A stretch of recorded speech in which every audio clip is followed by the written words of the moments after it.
De análisis discutimos los asuntos más polémicos que nos deja esta primera semana de agosto y recibimos tus comentarios al 33 18 80 76 41. Comenzamos. A partir de este momento, estamos cara a cara con la política y sus protagonistas. Cara a cara con los temas sociales y económicos. Cara a cara con la agenda de Jalisco. En esta mesa caben todas las ideas. Promomedios Radio presenta Cara a cara con el periodista Enrique Tusain.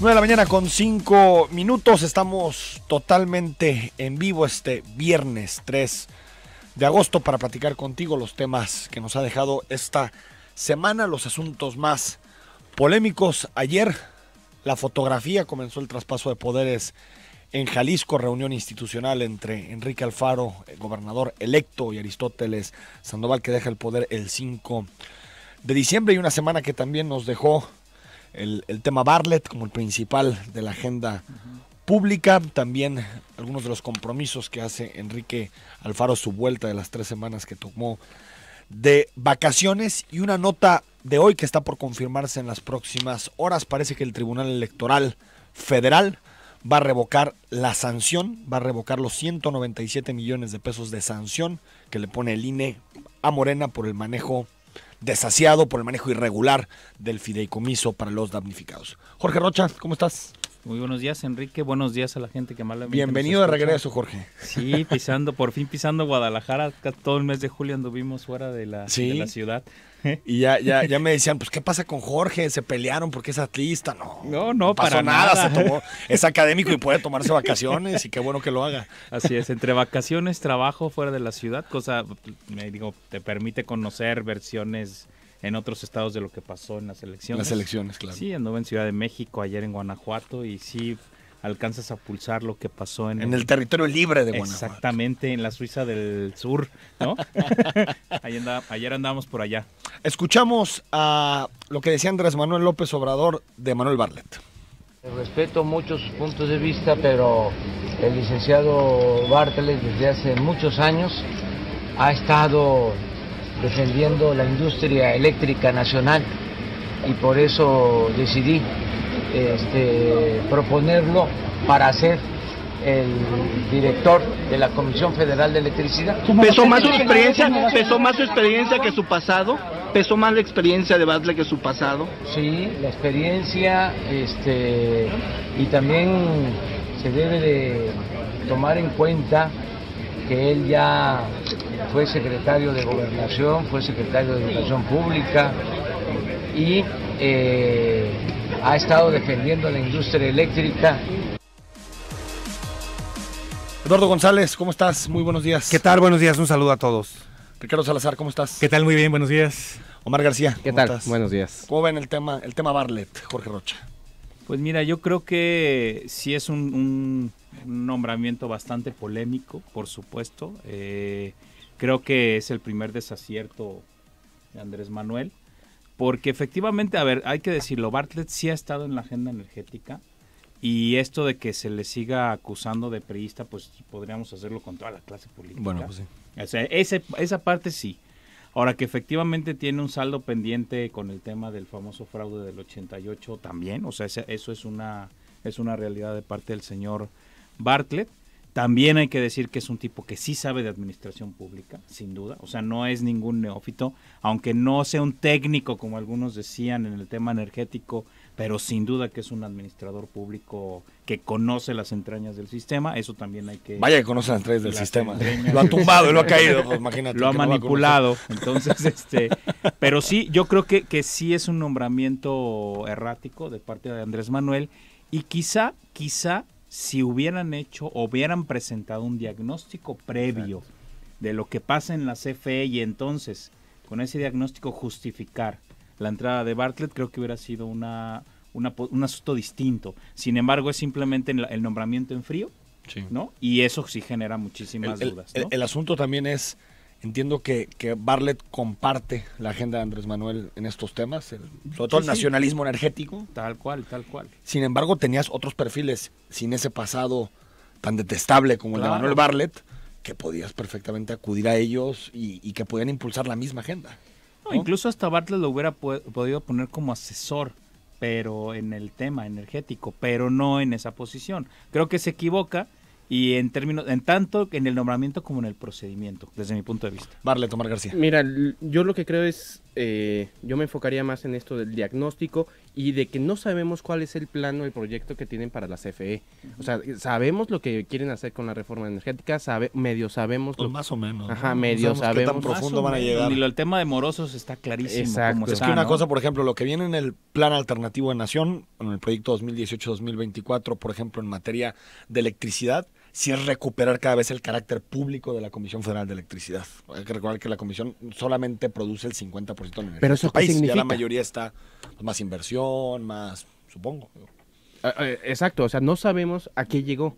Lo que sabemos es que, de alguna manera, AMLO está pagando estas deudas de campaña, de alguna manera. Sí, lo que está Pues haciendo como es... siempre, ¿no? Lo que Se está estila. haciendo Ricardo Salazar es premiar la lealtad de Bartlett. Bartlett desde 2005 está con él Exacto. día y noche, ¿no? Sí, claro, y también está enviando justamente el mensaje que me parece muy interesante que va acompañando a este nombramiento, que es eso, la lealtad se premia. Claro. Y es un código que también habría que leerse en otros nombramientos de gente que incluso no es muy polémica, pero que ha estado en otras administraciones federales y que no tanto como Bartlett, pero han sido cuestionados, sobre todo como parte de los equipos de expresidentes, pero el hecho de primero ponerlos, sostenerse y mandar el mensaje de que estar conmigo y jugárselas en momentos en que las pasamos muy mal, Por eso. como las pasadas Sí, dos sí. elecciones, Sí. es algo que incluso en términos humanos se termina compensando. Bueno, Lomelí también lo que le está premiando es la lealtad. Exacto. Exacto. O sea, Acuerdos, Totalmente. claro. el que Totalmente. llega a Pemex, no recuerdo ahorita el nombre, pero es Romero Oropesa, sí, Octavio Romero Oropesa. es un agrónomo que le ha seguido los pasos a Andrés No ha Manuel. tenido desde que- ninguna... Exacto. Es increíble. Él, de los tres, es el más cercano a Andrés Manuel. Exacto, De los era su tres. oficial Incluso mayor. más que Bartlett, era su oficial mayor. Y aparte, si te fijas en su trayectoria desde el 94, puros puestos partidistas. Ahí sí no ha fallado. En el PRD, en Claro. Morena. No tiene nada que ver con Petróleos Mexicanos. Eduardo González.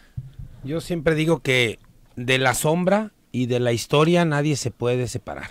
Ujú, ujú. Y en ese sentido me parece que aún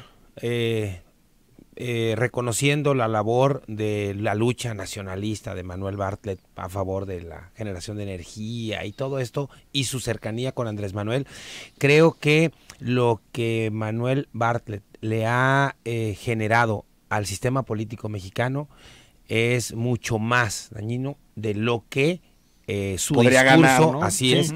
es, se ha manifestado del 2006 para acá. Solo quiero mencionar 3 asuntos. Uno que se ha dicho hasta el hartazgo, que tiene que ver con este famoso fraude del 88, pero también recordemos que por el nombre de Manuel, o más bien el nombre de Manuel Bartlett, atraviesa por uno de los momentos más oscuros en el combate al narcotráfico en México y en Jalisco. Y el otro asunto La de que me los parece, 80s. así es, que me parece muy delicado, es la represión contra periodistas ejercida desde la Secretaría de Gobernación, cuando él precisamente era secretario de Gobernación. Recordemos el asesinato de Manuel Buendía a mediados de los 80s. Es decir, no solamente el sistema. Pero ¿no? ¿sabes qué? Pero también como gobernador de Puebla, recordemos que no hizo un trabajo, o sea, destacado. No se recuerda como uno de los estados donde el progreso se haya desarrollado. De hecho, bueno, Puebla es de las grandes ciudades, de los grandes estados y de las grandes ciudades donde hay más problemas, en términos, por ejemplo, de pobreza, en términos de desigualdad. Sí. Es el estado con más pobres en términos absolutos, numéricos, sí. tal Sí. cual. Sí, porque Chiapas es en porcentaje. Sí, en pero porcentaje, no pero su desempeño en Puebla tampoco fue... Bueno, y fue un digamos, enclave destacable. priista Claro, fuertísimo, fundamental. ¿no? 9 de la mañana con 14 minutos. Opina con nosotros sobre la designación de Manuel Bartlett como el director general de la Comisión Federal de Electricidad y también el resto de nombramientos del equipo energético, de energía de Andrés Manuel, que de un perfil muy bajito, ¿no? No se imaginaban nombres más fuertes pero en, como bien dice en Ricardo, petróleo, de en mucha lealtad. electricidad.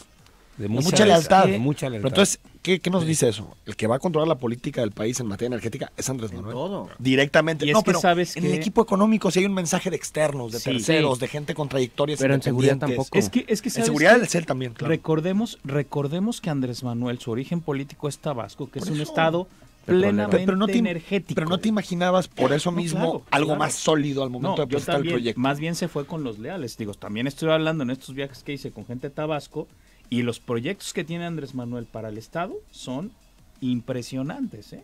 Y muchos de ellos tienen que ver con el asunto energético, precisamente. Inversiones, claro. No, bueno, está la refinería que va a estar ahí en Paraíso, por ejemplo, cerca de Comalcalco, ¿sí?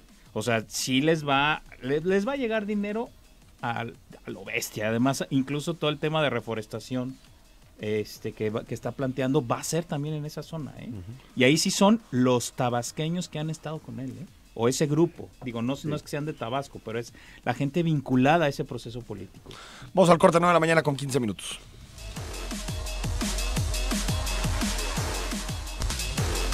9 de la mañana con 19 minutos. También regresó a la ciudad Enrique Alfaro desde el fin de semana pasado y el lunes dio una rueda de prensa donde colocó algunos de sus posicionamientos con relación a los principales temas nacionales. Escuchamos los que fueron más polémicos. Yo voy a ganar menos que el presidente y todos los servidores públicos tendrán que ganar menos de eso. Aquí no va a haber tolerancia para los vivales, para los corruptos, para los cínicos que siguen creyendo que pueden tener sueldos de super lujo. Esa historia se acabó. Yo tengo la impresión de que hay algún tipo de interés en algunos funcionarios del gobierno del Estado de dar por concluido este tema. Y la posición de nosotros es muy clara, ese tema se va a investigar a profundidad y no es un asunto al que se le pueda dar borrón y cuenta nueva. Algunas de las declaraciones que hizo Enrique Alfaro, dijo más cosas, por ejemplo, que su alejamiento o ruptura con Movimiento Ciudadano había sido malinterpretado, reafirma su voluntad de no contender por ningún otro cargo, negó otra vez la intermediación de Carlos Lomelí con la presidencia de la República, anunció que se reunía con Aristóteles el jueves, es decir, ayer, sigue sin dar fecha para mandar las reformas para la Fiscalía Autónoma, respalda la reducción de salarios que propone AMLO y dice que en materia de salud, con los escándalos de corrupción que ha habido en el sector salud, ni perdón ni olvido. Omar García, ¿cómo viste el regreso de Enrique Alfaro? Bueno, el regreso anunciado, ¿no? Porque además utilizó las redes sociales desde el fin de semana de ya voy, tranquilos que ya voy. Mira, de lo que más me llama la atención es, en esta rueda de prensa lo que dice es que la transición en realidad no estaba dándose. O sea, en algún momento incluso tacha Aristóteles de un personaje mediático que no estaba diciendo la verdad. Y bueno, ayer ya se reúnen, pero apenas están instalando las mesas de negociación y lo que le importa a Alfaro es la ley de ingresos y el presupuesto. Entonces, creo que ahí va a haber... el paquete económico Sí, 2019, sí, ¿no? sí. Ricardo Salazar, ¿cómo ves el regreso de Enrique Alfaro? Pues muy bien, y sobre todo porque logra colocarse a nivel nacional.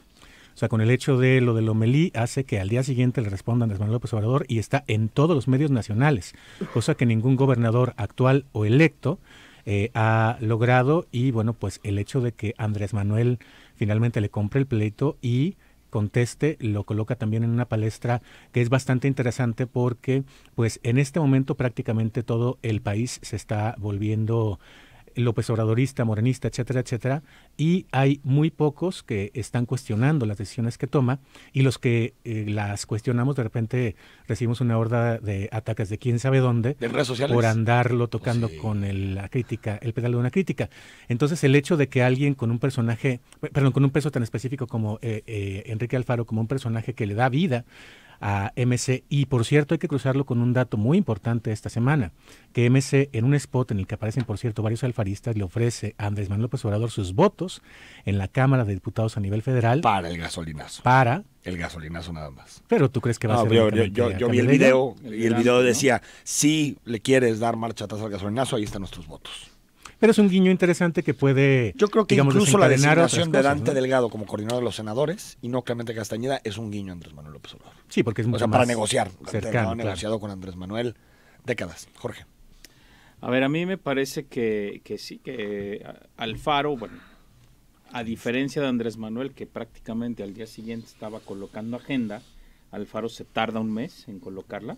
O sea, yo creo que sí se prolongó demasiado, claro. Se tardó mucho. Dejó un vacío. Dejó un vacío muy importante en el Estado. Prácticamente todo se volcó al tema federal. Me parece que es un regreso un poco tardío. En ese sentido, quizá no midió las consecuencias. Y además, bueno, ya sabemos cómo es Andrés Manuel. Digo, esto que está haciendo ahora ya lo había hecho como jefe de gobierno en la Ciudad de México. Hasta perdiendo lo había hecho. Exactamente.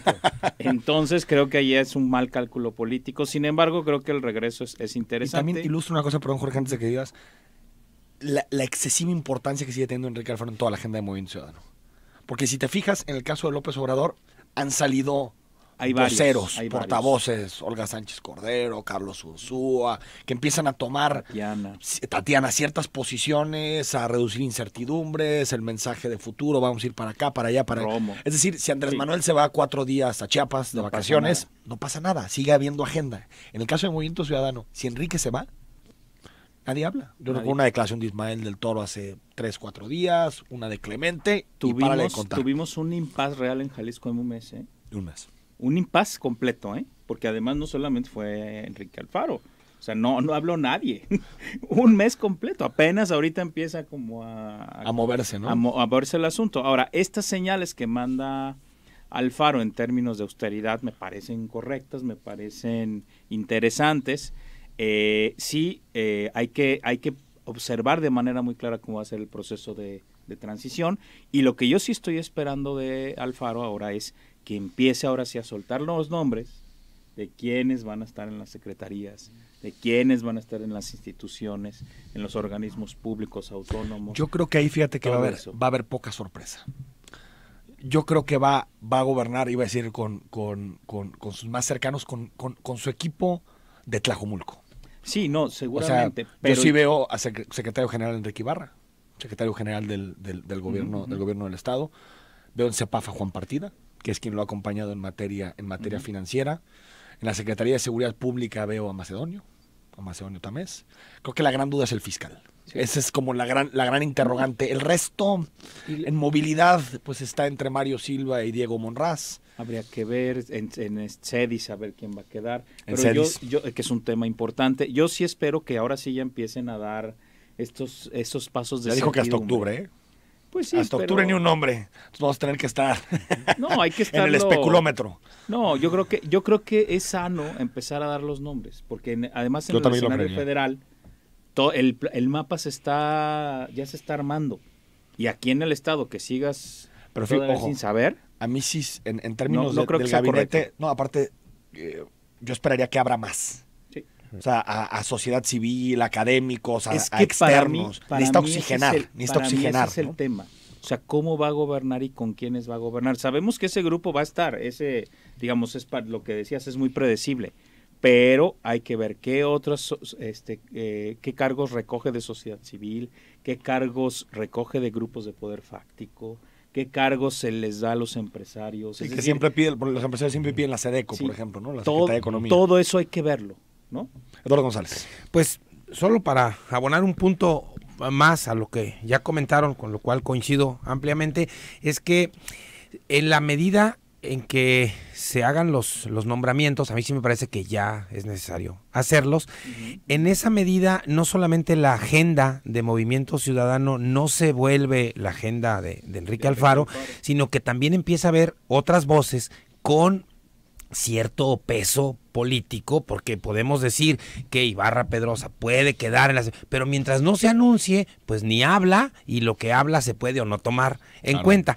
Si nosotros vemos el referente nacional, llama mucho la atención como varias de las discusiones que hay en el país ni siquiera salen de la voz de Andrés Manuel. Si lo suelta doña Olga, Marcelo, o sea, alguien más de los que él ya dice va conmigo, claro. Entonces ni siquiera esta agenda de Morena está totalmente marcada por Andrés Manuel, así, o dicha por Andrés Manuel. Algunos problemas de comunicación han venido de eso. Claro, entonces, de que hay demasiadas voces de pronto, ¿no? Pero yo creo que aquí en Jalisco, pues por un lado hay demasiadas voces y aquí es un silencio sepulcral terrible, no solamente por parte de Enrique y su equipo, sino también de Casa Jalisco. O sea, ya tenemos un gobernador que ya se va, un gobernador electo, pero que no ha llegado, pero que no ha llegado. Tenemos un virrey, es que eso te y genera, ya tenemos a alguien que se destapó para el 2006, para el 2024. ¿Quién se destapó? Genera vacíos. Bueno, pues en 8 TV, a media semana, Uribe dice que pues él va a trabajar para ser el próximo gobernador. No tenía duda que lo fuera a hacer, pero creo ya tenemos hasta 2021, ¿no? Tenemos 4. A ver, yo creo que sobre todo en esta parte de los coordinadores, Ricardo, hubo un vacío muy fuerte de parte de Movimiento Ciudadano, porque la figura es problemática, la figura es difícil de entender, y quien en realidad estuvo marcando los alcances, el impacto de la figura fue lo que señalaba Andrés Manuel López Obrador y lo que señalaba Carlos Lomelí. Es decir, nunca hubo en este tiempo un contradiscurso hasta el lunes en la noche, que fue cuando sube Enrique Alfaro la serie de tweets. La serie de tweets o el post de Facebook en donde dice, por aquí esta es mi opinión, pero muy pocas voces en torno al tema, ¿no? Sí, y también pues otra vez se llega un poco tarde, al grado de que si pudo haber sido reversible, pues no lo fue. Y también creo que lo está abordando de manera inadecuada, porque dice que es anticonstitucional, y la respuesta que le da el presidente electo, el virtual presidente electo, pues es contundente: no voy a nombrar 40 delegados, número 1 para todo. Pues eso todavía no lo ha mandado por escrito, ¿eh? O sea, es que son en este momento la nómina de delegados y la nómina de gente que trabaja para los delegados, haciéndolo publicar el Universal esta semana, son más de 4,000 personas en delegaciones, que nos cuestan más de 2,000 millones de pesos al año, pero no hay ni siquiera una reforma para desaparecerlas. O sea, tenemos que creer en lo que dice Andrés Manuel, porque una iniciativa como tal no ha mandado. Y sabremos si la figura es inconstitucional cuando llegue la iniciativa, porque ahí sabremos cuáles son las funciones de los coordinadores. Sí, porque los alcances, claro. Lo que dice Lomelí que va a hacer, sí es inconstitucional. O sea, que opere 80,000 millones. ¿De dónde sacó esa cifra? 80,000 millones. Esas son aportaciones, participaciones federales que llegan por la ley de coordinación fiscal. Y además vienen etiquetados. Por eso, así como yo voy a condicionar y te anuncio hasta ahora. Pues, la figura es completamente chiclosa, ¿no? Por supuesto. ¿Qué tanto les tiras? Exacto. Sí, o sea, ese es el gran tema. O sea, ¿cuáles son sus atribuciones? Ahora, si es un asunto que tiene que ver con la coordinación de la Administración Pública Federal en Jalisco, pues dices, pues sí, eso es completamente válido. ¿Y por qué pone el presidente a alguien que sabe que va a dificultar la coordinación? Si su objetivo fuera ese, ¿por qué le pone a Del Mazo le pone a su rival? A Alfaro le pone a su rival. A todos. Dice, para que se entiendan. No, a todos les va a poner su rival. Pero imagínate, pero eso no tiene sentido. No, ya. O sea, como figura. Si es un tema político, por supuesto que no tiene sentido. Si es un tema de administración pública, tiene todo el sentido del mundo. O sea, ¿tú crees que Lomelí lo que va a hacer es fiscalizar que Alfaro gaste bien el dinero? No, que los delegados federales gasten bien el dinero. Lomelí. Yo no sé, Lomelí no creo que lo haga. Pero ojo, a ver, es que no hay que estiramos la figura demasiado. Sí. Si es una coordinación de administración federal para regular los recursos y verificar los recursos en el dinero federal, yo digo que es una cosa correcta. Pero lo que está diciendo Andrés Manuel es el diálogo conmigo, que es un diálogo eminentemente político, va a estar atrás de mis coordinadores. Pero además, es una figura política. Los guiños que ha lanzado MC hacia Morena, esto de te voy a dar los votos, por ejemplo. Hacia el presidente, ¿no? Hacia el presidente. O sea, en realidad son guiños de entendimiento, yo te doy algo y ojalá y tú también. Pero yo creo que lo que le interesa a MC es colocar ese debate sobre la gasolina, porque Andrés Manuel ya dijo cómo va a estar el asunto de la gasolina. Va a ser el mismo precio y un ajuste inflacionario a inicio de año. Entonces lo que quiere MC es forzarlo a debatir el IEPS, a debatir cómo bajar el precio de la gasolina, que es una agenda que manejó Movimiento Ciudadano posterior al gasolina. Ahora, ojo, a MC, a ver, los estados donde ganaron las oposiciones, estoy hablando de estados como Jalisco, Guanajuato, Yucatán, Nuevo León, sí, algunos no tuvieron elección de gobernador, pero se conformó un escenario. Pero Nuevo León lo ganó Andrés Manuel. Sí, no, como presidencia, pero el Congreso lo ganó, fue de los poquitos que ganó el Frente con mayoría en Nuevo León. En esto se va a empezar a dar este fenómeno. O sea, son los que van a estar respingando y diciendo, esos coordinadores son estos virreyes, que además la palabra me parece muy poco agraciada. No, los virreyes son los gobernadores. Me parece muy poco agraciada porque políticamente no ayuda al análisis. Pero son los que van a respingar y es completamente normal. Sí. Además, recordemos que va a haber, hay 25 gubernaturas de recién elección o pasadas que no son de Morena. Por eso, nada más hay 5 de Morena. Ajá, entonces, pues finalmente es una figura que desde el centro pues van a utilizar para el control político. Para el control político. Ahora, sí me parece que no tenemos que olvidar que hace algunos años la figura no solamente existía, quizás no una, pero varias, nombradas desde el gobierno del estado y palomeadas por la federación. No. Ahora lo que pasa es que el modelo de delegado también es indefendible. Claro, esto es totalmente, nomás cambia la dirección. Lo que se va a cambiar incluso es, acuérdense que en las delegaciones federales, sobre todo en elecciones concurrentes, el gobernador en turno pedía cuotas. Veamos el actual gobierno de Jalisco. Sí, así de sencillo. Lo que pasa es que ahora cambió la dirección. Claro. Pues pero imagínate que un presidente priista hubiera puesto en un estado no priista al candidato priista a la gobernatura. Como el que va a fiscalizar. Nos echaríamos a reír. He pensado que él va a fiscalizar. Pues es lo mismo que está proponiendo Andrés Manuel no solo con Lomelí, con la maestra en el Estado de México. No, si fuera una figura eminentemente técnica que diluye las delegaciones. Pones un técnico. Pones a alguien de esas características y que se coordine no con el presidente, con la Auditoría Superior de la Federación, que es la encargada de revisar los recursos públicos, no la presidencia. Todavía no sabemos eso. No, yo entiendo lo del control y el contrapeso, pero hay que ver exactamente cómo va a quedar la figura. El 1 de septiembre va a mandar la iniciativa, eso dijo Andrés Manuel, pero lo que ha venido diciendo Lomelí va más allá de lo que la Constitución permitiría. No, claro. Mando a hacer un tren por acá, pues ¿quién te eligió? ¿Tú crees que ¿Alguien cree que Lomelí le va a dictar la plana ahí a Andrés Manuel? ¿O Alfaro? Pues claro que no. No, ahora, no olvidar que incluso después de esas declaraciones es cuando se da la reunión con Andrés Manuel y de esas reuniones no hemos sabido los trascendidos. La reunión con... En su casa de campaña. O en su casa de transición con Carlos Lomelí. Después de esas declaraciones. No, de que López Obrador respalda a Lomelí está clarísimo. En campaña no se subió a ninguna estatal más que aquí, a la de Jalisco, a ninguna a apoyar a sus candidatos. Según hay algunos trascendidos que salen hoy en algunos diarios locales que dicen que Lomelí se fue de bruces por un problema de comunicación, también hay que decirlo. Sí. Corte, 9 de la mañana con 35 minutos.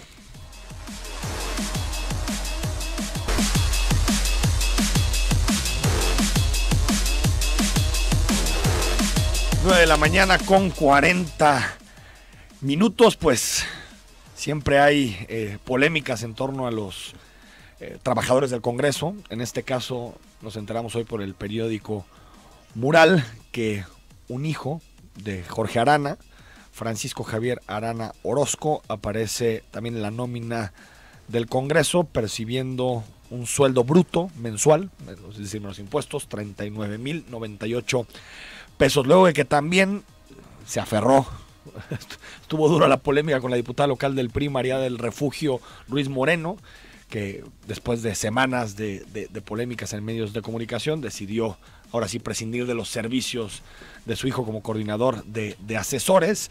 Y pues yo creo que el debate aquí, de fondo no están de acuerdo conmigo, es cómo evitamos esto. El nepotismo, la utilización de los cargos públicos para favorecer a familiares, amigos, porque con una revisadita de la nómina seguramente en cualquier institución nos van a salir casos como estos, ¿no? Claro, pues de hecho en buena parte la respuesta la dio, aunque de forma cínica, la propia Cookies. Dijo que hoy en la ley no está establecido que el delito de nepotismo, o más bien, que el nepotismo sea un delito, que la práctica, y que también no es algo que esté prohibido. Por lo tanto, lo que deberíamos de pedirle a los diputados salientes es, antes de que se vayan, háganos el favor de, ahora sí, poner en la ley qué es nepotismo, cómo se castiga y por qué hay que evitarlo, más allá de un asunto ético, que al momento, efectivamente, dado que les estalló el escándalo mediático, pues más que... por voluntad propia, Cuquita se ve obligada con el presidente del partido a un lado a bueno, pero sí viste que adiós.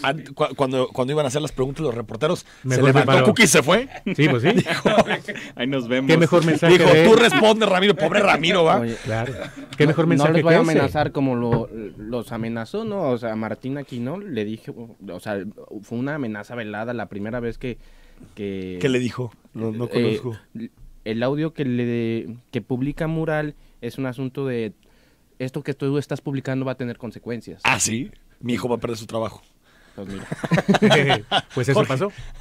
A ver, yo creo que, este tema de los parientes en el Congreso, lo que nos habla es de que este proceso que se había iniciado, hablando del Congreso específicamente, de la famosa reingeniería, de que ahora sí ya no iban a pasar cosas y demás, se quedó inconcluso.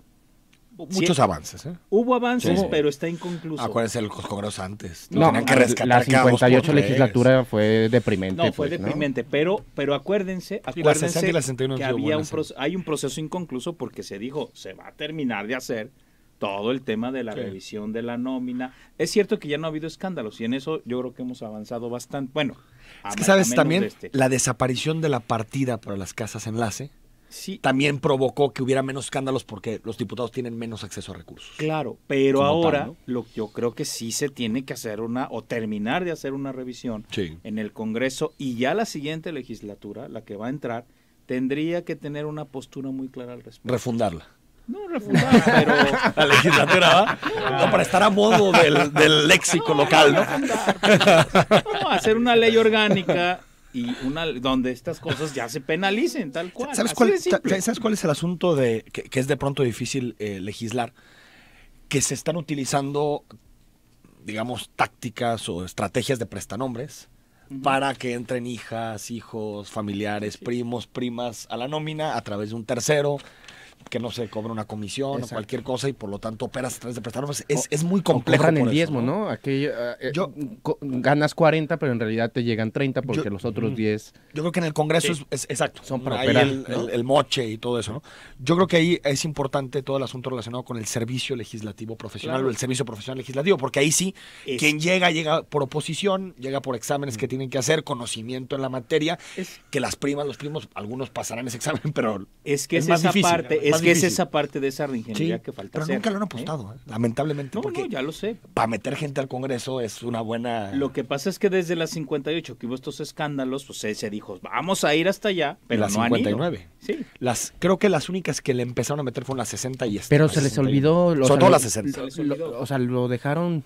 Lo dejaron caer, correr. sí. Y es un proceso inconcluso, hay que decirlo. Y esta legislatura que entra tiene que hacer... Pero fíjate, terminar de hacer esa hay que revisión. recordar, hace 3, 4 años, lo único que discutíamos del Congreso, olvídate de iniciativas, del no, presupuesto, lo único era asuntos administrativos. Sí. Ahorita ya el debate legislativo ha sido más importante públicamente que el debate en... Ahora, en hay otro la administración. asunto que, además de la cuestión de meter a los parientes a trabajar y demás, al Congreso y al gobierno en general, creo que hay una práctica recurrente en todo el país de que los gobernantes, las gobernantes, utilizan servicios de parientes para que sean proveedores de los gobiernos. O sea, más allá de que si alguien es diputado y pone a su hijo a trabajar ahí, que es muy grave, todo el negocio, porque eso hay, entre los diputados, el ejecutivo, el legislativo, para contratar servicios a gente cercana, que son parientes, haces? amigos, compadres.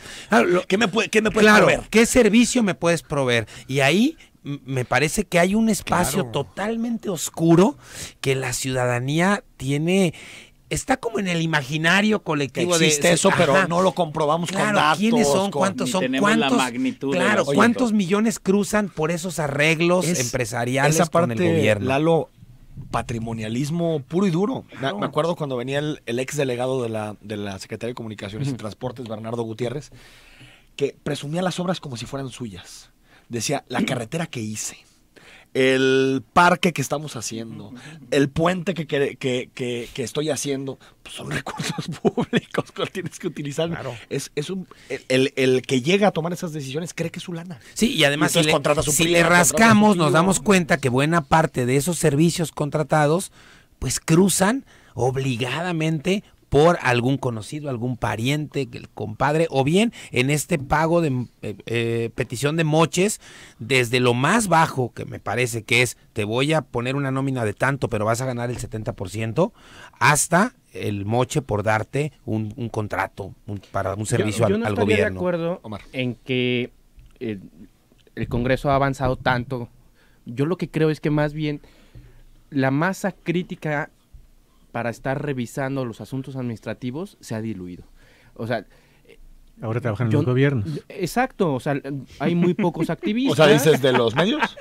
No, pero a ver, si hay... De si los hay activistas que se ponen ya a trabajar a varios gobiernos. Quien ha estado metido en el Congreso analizando todo, Tómala, Observatorio Legislativo, o sea, de que hay fiscalización sobre el Congreso, por encima incluso que el judicial hasta que el Ejecutivo. Sí, el Comité de Participación Social también. El Comité de Participación Social. Pero, ahora, el problema es yo creo que no es un hay, asunto de números. No, y no hay nada que analizar. Fíjate. O sea, esta legislatura, dime, del proceso electoral para acá, ¿qué ha hecho? Nada. Nada.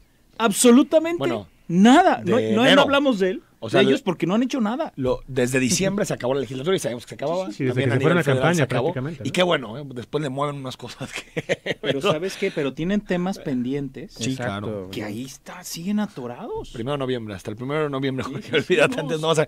Pero fíjate, eso es un horror, En el último año de la legislatura 59, que fue la última polémica, aquella de Raúl Vargas, de Aubry, la de López Castro, popularizada por el escándalo López Castro. ¿Sabes cuánto erogaba al año de presupuesto? Más de 1,100 millones de pesos y no le ajustaba. Tenía que llegar el gobernador en turno, no se acuerdan que acababa siempre en octubre, noviembre, estábamos discutiendo 200 millones más porque se acabaron el presupuesto en el Congreso. Exacto. Ahorita nos cuesta 650 millones, 400 millones menos. Tiene un 30% menos de personal, ya no hay partidas de casa enlace. Lo único que tienen acceso a los diputados ya no tienen seguros, ya no tienen teléfono, autos, coches, ni siquiera el presidente de la Junta Directiva. Lo único que tienen en este momento los diputados, que no es su salario, son los 5,000 pesos que les dan mensuales por comisión que presiden. Bueno, que pues son 60,000 pesos anuales. Y ahí tienen a los familiares. Entonces, lo que yo digo es, sí, pero digo, afinemos, empujemos los problemas que tenía el Congreso hace 7, 8 años, los problemas que tiene ahorita. No. Digo, si el problema del Congreso es que está el hijo de Arana, pues... Pero hay que terminar de afinar. No, yo coincido que el proceso está inconcluso, pero sí creo que pensar que el Congreso es el mismo de la legislatura 58-59... Sí, pero es el mismo por la presión. No es el mismo por la presión social que ha habido. Y los diputados respondieron a esa presión social en su momento, ¿no? 9 de la mañana con 49 minutos.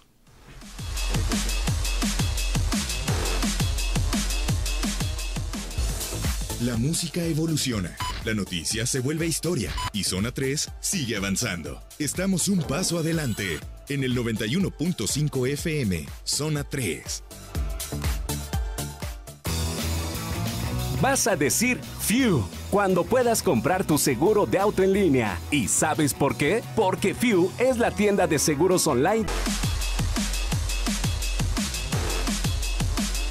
9 de la mañana con 54 minutos. Agradezco a Jesús Ibarra que nos da el contexto legal del asunto del nepotismo y nos dice que en el Código Penal sí está regulado el tema del nepotismo.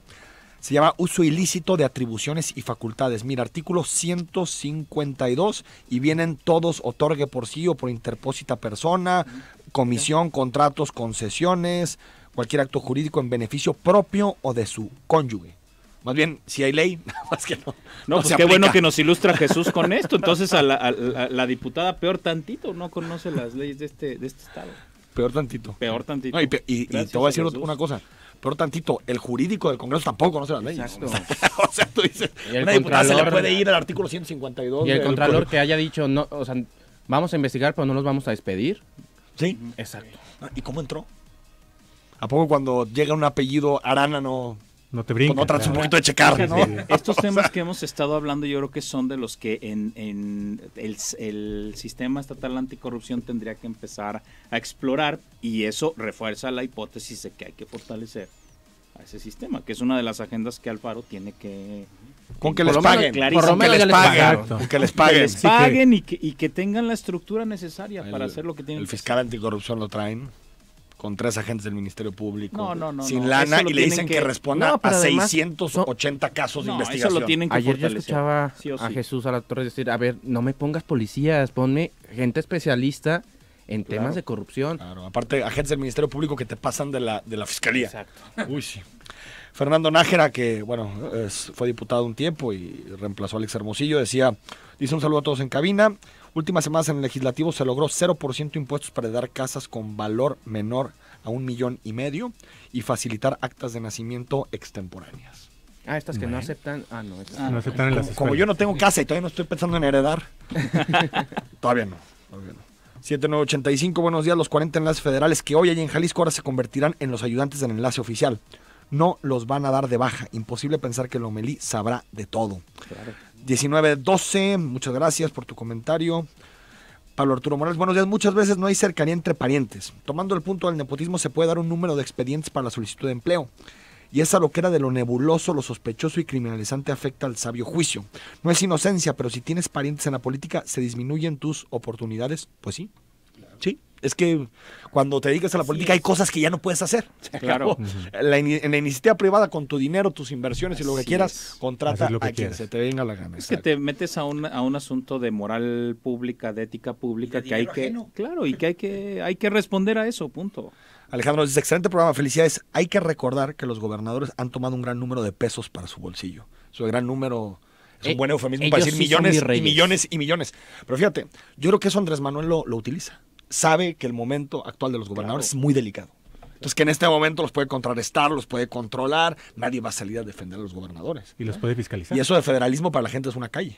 Claro, exactamente. Claro. Y a veces ni, a veces ni porque ni puedes transitar. A ver, con temas, o lo que está pasando en Hidalgo, en Veracruz con Yunes o con Fayad, dices, Dios, digo, sí, por Dios, ¿no? Por eso a mí me parece que en el caso de Jalisco es muy particular. Totalmente de acuerdo. Historiador, Jalisco siempre ha tenido una vena federalista distinta. ¿No? Y el sentir en relación a Carlos Lomelí y Alfaro es diferente. El debate está más en, en el nombre. Claro, que no en la figura como tal. Pero además tiene que haber en Jalisco lo que existe son dos tipos de liderazgo confrontativos. Claro. Y en realidad lo que están haciendo es eso. Por eso me da risa que cuando digan, es que lo envío para que se coordinen, pues no, es como para saltar la carcajada, ¿no? Miguel Ángel, no sé qué tal, Enrique, buenos días. Solo para reflexionar lo que mencionaste hace unos minutos con respecto a la inconstitucionalidad del manejo de recursos mediante una figura de la Federación, dejo en claro que efectivamente nadie está por encima de la Constitución y mucho menos de los recursos públicos, condicionando en lo que vas a gastar, para qué lo vas a gastar y a ver si te doy lo que me pides. Eso sí, está fuera de toda lógica y va en contra de la democracia porque pues el voto tuvo otro destinatario. Excelente día, nos dice Héctor, el viernes es mi cara a cara favorito, muchas gracias. Entiendan que los AMLovers defendieron 3 años el proyecto, no esperen que bajen sus redes, démosle crédito, el bono democrático que otorga la ciudadanía a López Obrador. En 12 años en campaña. En tiempo de redes y en tiempo de estos debates ya los créditos duran bien poquito, ¿no? Sí. Eduardo, gracias. Hasta luego, un saludo. Gracias por acompañarnos. Ricardo Salazar, gracias. Muchas gracias, hasta luego. Gracias, Jorge Que estén muy bien. Gracias Enrique, gracias a todos. Soy Enrique Tucen, la siguiente semana estará con ustedes Elsa Arenas porque me tomo unas vacaciones no merecidas, pero aún así me las voy a tomar.